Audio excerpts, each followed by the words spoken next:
Hello friends, we are back again with a new video जिसमें हम क्या बात करने वाले हैं। आज हम बात करने वाले हैं धमाल 4 मूवी के बारे में। जी हाँ गाइस, हम अपनी रिव्यूज़ और अपनी हमें कैसा लगा हम इसके बारे में बात करते हैं। तो दोस्तों, अगर आप ऐसी मूवी की तलाश में हो जिसमें आपको थोड़ा सेंसिबल सिनेमा या फिर थोड़ी लॉजिक, अगर ऐसी मूवी अगर आप देखना चाहते हो तो प्लीज़ धमाल 4 के थिएटर्स के आसपास भी मत भटकना। बट अगर आप कोई ऐसी बहुत कॉमेडी, ब्रेनलेस कॉमेडी ऐसी मूवी देखना चाहते हो या फिर अपने दोस्तों के साथ पेट पकड़ के हंसना चाहते हो तो गाइस, इंद्र कुमार आ चुके हैं साल 2026 की सबसे बड़ी स्ट्रेस बस्टर मूवी लेकर के। जी हाँ, मैं बात कर रही हूँ धमाल 4 के बारे में और हमारे थिएटर्स में वो लग चुकी है, जिसमें एक बार फिर से अरशद वारसी, जावेद जाफरी, अजय देवगन एंड रितेश देशमुख एक बार फिर से खजाने की तलाश में निकल चुके हैं गाइज। और बट देखना ये है, क्या इस बार इस मूवी में सच में धमाल हुआ है या फिर पुरानी मूवी का नाम चिपका करके मेकर्स हमें काटना चाहते हैं हमारा फिर से एक बार। तो ये सारी चीज़ें जानने के लिए आप प्लीज़ वीडियो को एंड तक ज़रूर देखिए। स्टोरी की बात करें तो वही पुरानी और सेफ टेम्पलेट है इस मूवी में। सबसे पहले वही पागलपंती, वही खजाने के पीछे की नोक झोंक आपस में सब कुछ में हम फिल्म में यही देखने को मिलेगा। इस फिल्म की स्टार्टिंग में हमें एक मैप देखने को मिलता है जिसमें एम लिखा हुआ है और उल्टे तरीके से देखा जाए तो डब्लू। तो सारे लोग इसी खजाने के चक्कर में लगे हुए हैं कि कैसे किसी को सबसे पहले खजाना मिल पाता है। इस फिल्म में गुड्डू यानी कि अजय देवगन एक IAS ऑफिसर बने हुए हैं जो कि अपने गर्लफ्रेंड ईशा देओल के बच्चों से परेशान हो चुके हैं बिल्कुल भी। तो उनके बीच में यही नोकझोंक चलती रहती है। साथ में हमें वही हमारा पुराना आदि मानव का कॉम्बो, जो कि मुझे लगता है धमाल सीरीज की सबसे जो एक ऑडियंस से जो कनेक्शन है वो आदि मानव से ही है, अरशद वारसी एंड जावेद जाफरी। और इसमें संजीदा शेख भी हैं जो कि अरशद वारसी की वाइफ का रोल प्ले कर रहे हैं। और ये दोनों कैसे अपनी बीवी को मनाने के चक्कर में लगे रहते हैं और साथ में क्या क्या होता है आगे पीछे, जो कॉमेडी है वो आपको देखने को मिलता है। इसके साथ साथ में हमें रवि किशन एक बहुत ही अलग रोल में दिखते हैं, वो दिखते हैं सिमिलर पायरेट्स के रोल में। तो वो आपको देखने में बहुत मज़ा आएगा। संजय मिश्रा हमारे उसी सेम जो पुराना उनका जो रोल है उसी में है। बट मुझे लगता है इस फिल्म के जो सेंटर में पॉइंट में सबसे जो ऑडियंस को बहुत अच्छा लगता है वो है रितेश देशमुख ललन के रोल में, जो कि शादी करते हैं अपने से काफ़ी हेल्दी एक लड़की से, जिसको एक मैं बोलूँ कि ऑब्जेक्टिफाई तो नहीं बट थोड़ा सा कॉमेडी दिखाया गया है कि उनकी वाइफ थोड़ी सी फैट है, तो इस पॉइंट को कॉमेडी दिखाया गया है। तो वो शादी करते हैं ये सोच करके कि उनके ससुर बहुत पैसे वाले हैं, बट जब शादी कर लेते हैं तब उन्हें पता चलता है कि वो तो बिल्कुल ही कंगाल हैं।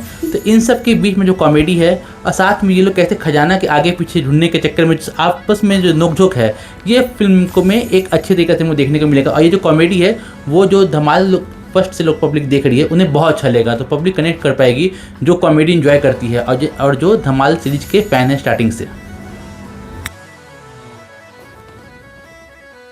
चलिए अब बात करते हैं उन चीज़ों की जो मूवी को बचा लेती है, यानी कि सेव कर लेती है।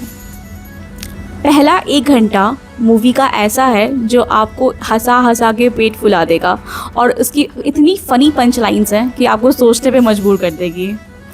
दूसरा ये कि अरशद वारसी और जावेद जाफरी की जोड़ी मतलब इतनी अच्छी है और मतलब इसकी पूरी फ्रेंचाइजी की ये जान है।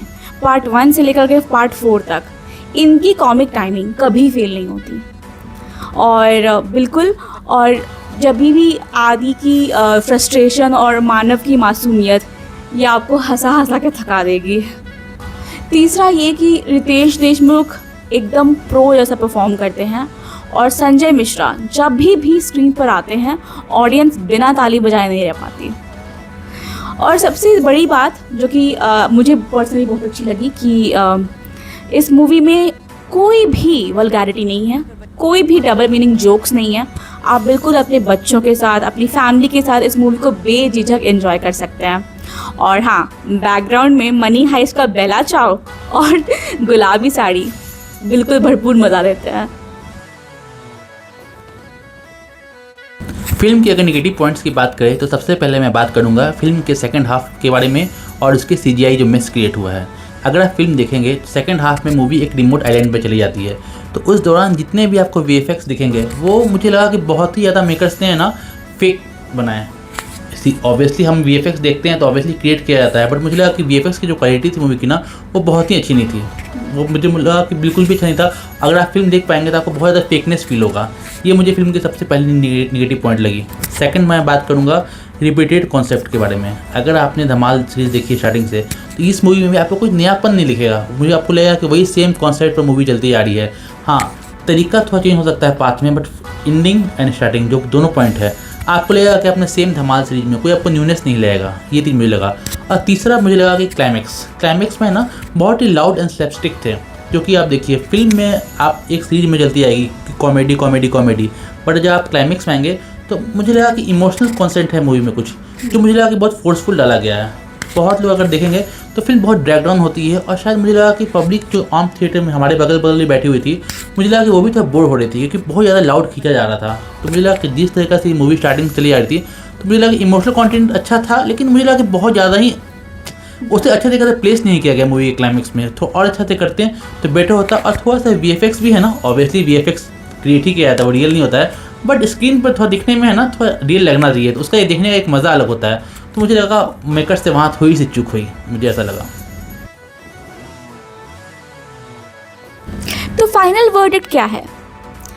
मेरे हिसाब से अगर मुझसे पूछा जाए तो अगर आप धमाल 1 जैसा मास्टर क्लास ढूंढ रहे हैं तो शायद आपको थोड़ी निराशा हो सकती है। सेम।